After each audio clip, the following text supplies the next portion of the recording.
Hello, everyone. Just a friendly reminder that the United States is not a democracy. It is what's known as a republic. We acknowledge this in the Pledge of Allegiance, which, by the way, we have a fucking Pledge of Allegiance. What the fuck is this shit?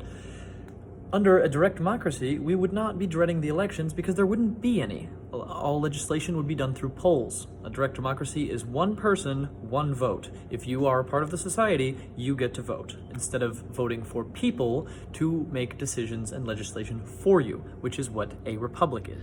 The first thing people usually say is, well, there would just be too much to vote on. You can't have every person voting on every single issue.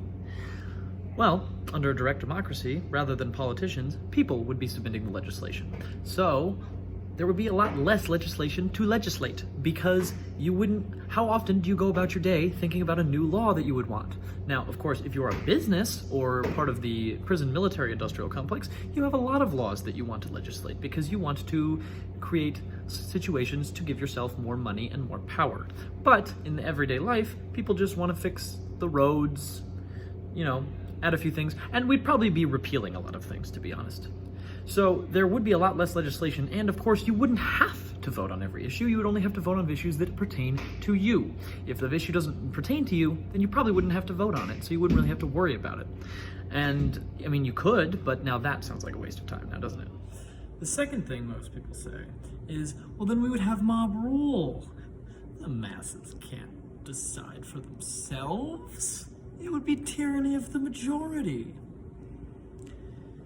And unfortunately, as it stands, that may be the case immediately if we were to convert directly to a direct democracy, because the foundation of any direct democracy would be a well-informed public, because you cannot make decisions if you don't understand what you are deciding.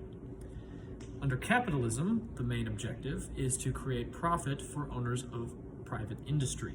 An informed public does not help with that. In fact, it makes it more difficult, which is why today capitalism is being questioned more and more.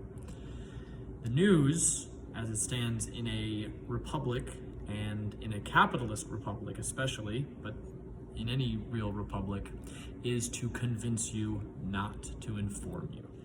If we lived in a direct democracy, politically biased and misinformative news would be outlawed because it would be a threat to that democracy. A term you've probably heard used on some of these news networks, ironically. This is why it seems like social change and progress are so out of reach and slow and bureaucratic and just tied up, and why people think, oh, the government sucks. Because the people who vote on the problems, on the legislation, get to decide what gets voted on. And so we can put out social media like this and inform people, which is good. We can do protests, which are great to get our voices heard, but we don't actually get to vote on legislation. So we don't get to pass legislation.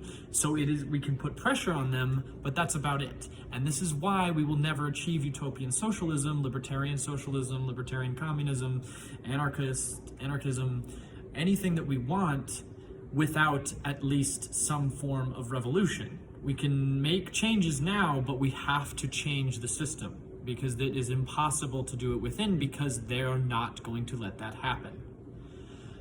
So, at some point, we're going to have a revolution. Let's make America a democracy, shall we?